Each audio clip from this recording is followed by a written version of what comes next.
As early as 1928, the communists declared that the racial differences among our people constituted the weakest and most vulnerable point in our social fabric. By constantly probing and straining at this one spot, they calculated that eventually the cloth could be torn apart and that Americans could be divided, weakened, and perhaps even set against each other in open combat. We mustn't kid ourselves into thinking that the communists have placed their agitators only into the black communities. They're working both sides of the street. They want hatred, violence, and bloodshed between the races, and they don't care how they get it or whom they use, even children if necessary. Here is a book that I think ought to be in every home library. It's entitled Color, Communism, and Common Sense by Manning Johnson. He joined the party as a young man because he honestly believed that the communists were trying to improve the conditions of his people. He was a dedicated communist, and eventually he rose to one of the highest ranks. But after many years, he discovered that instead they were merely planning to use his people in a bloody revolution to destroy America. And when he woke up to this, he dropped out of the party and devoted the rest of his life trying to alert his fellow citizens of all races to the true nature of the Communist Party as he knew it to be from the inside. Manning Johnson said, "Black rebellion was what Moscow wanted. Bloody racial conflict would split America. During the confusion, demoralization and panic would set in. Then finally the Reds say, workers stop work. Many of them seize arms by attacking arsenals. Street fights become frequent. Under the leadership of the Communist Party, the workers organize revolutionary committees to be in command of the uprising. Armed workers seize the principal government offices, invade the residences of the president and his cabinet members, arrest them, declare the old regime abolished, establish their own power." Now, here is a piece of vicious communist propaganda that perhaps some of you have seen. It's called The Crusader. It's written by Robert F. Williams, one of the organizers of the Revolutionary Action Movement. In this issue of The Crusader, the communists call not only for extensive chaos within the cities, but for putting to the torch every village, every forest, every field, and every barn. The plan is for raging fires from one city to the next. The reason? Well, first, there's the value of sheer destruction. Secondly, it would force us to deploy our defenses and rescue units over the widest possible area. The communists point out that as long as our police and National Guard remain concentrated, they're invincible.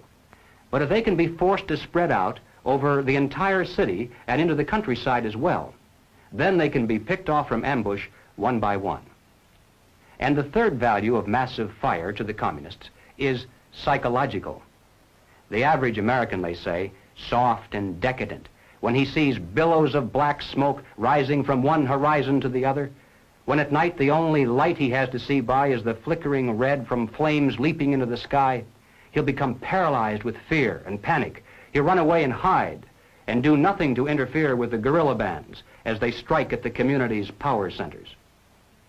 The Crusader explains how to set up sniper units in crowded metropolitan areas, how to manufacture jumbo Molotov cocktails, the gallon jug size, and how to mix the gasoline with certain ingredients to make it burn like napalm, how to pour gasoline into utility manholes in the streets to set fire to the main telephone cables, how to put sulfur tips from matches into air conditioning units and blow up large buildings, how to ignite gas mains and oil storage tanks.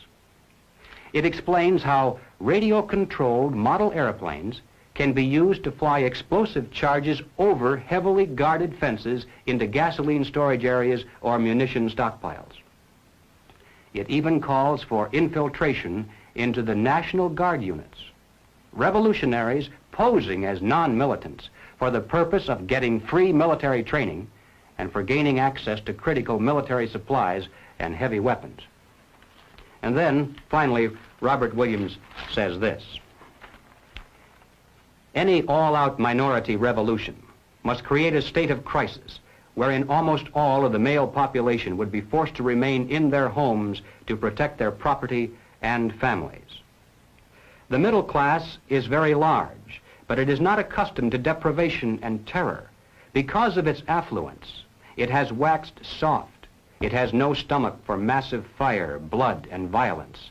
The motive force behind its life drive, is its endless pursuit of prestige, conspicuous consumption, and sensual pleasure. A few years of violent, sporadic, and highly destructive uprisings will set the stage for the grand finale.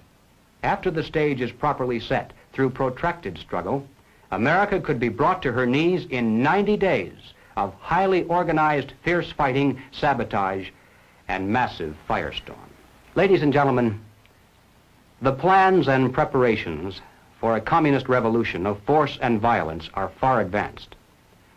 The organization behind these preparations has almost unlimited financial resources, and it provides both training and leadership based upon years of experience in many other countries. Our enemies are deadly serious about their task, and it's nothing short of national suicide for us to continue to ignore their plans and their progress. The violent revolution becomes of primary value to the communists to the extent to which it can be used to condition the masses psychologically to accept the non-violent revolution, which is offered supposedly as the only alternative.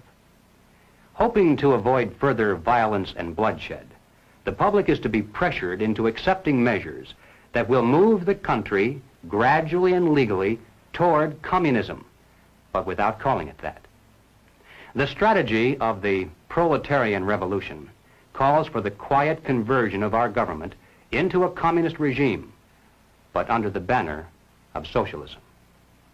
Well, what is socialism? All right, let's define it. According to the dictionary, socialism is a political concept based upon the principle of government ownership and control of property, the means of production, and the avenues of commerce.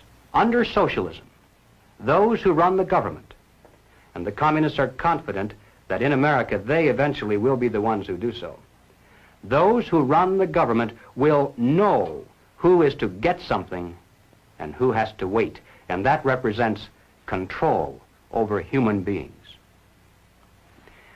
What has all this to do with the communist revolution in America? Well, ladies and gentlemen, it has everything to do with it, because the building of socialism is the communist revolution in America. It represents the process whereby our country can be moved gradually toward communism without the people even being aware of it. No matter what grievance we may have, real or imagined, no matter what national problems we may face, the communists seize upon these as excuses to build socialism. They have one and only one solution for all problems: more government, and then more and more until it's total government. And forgive me for saying it one more time, total government is communism.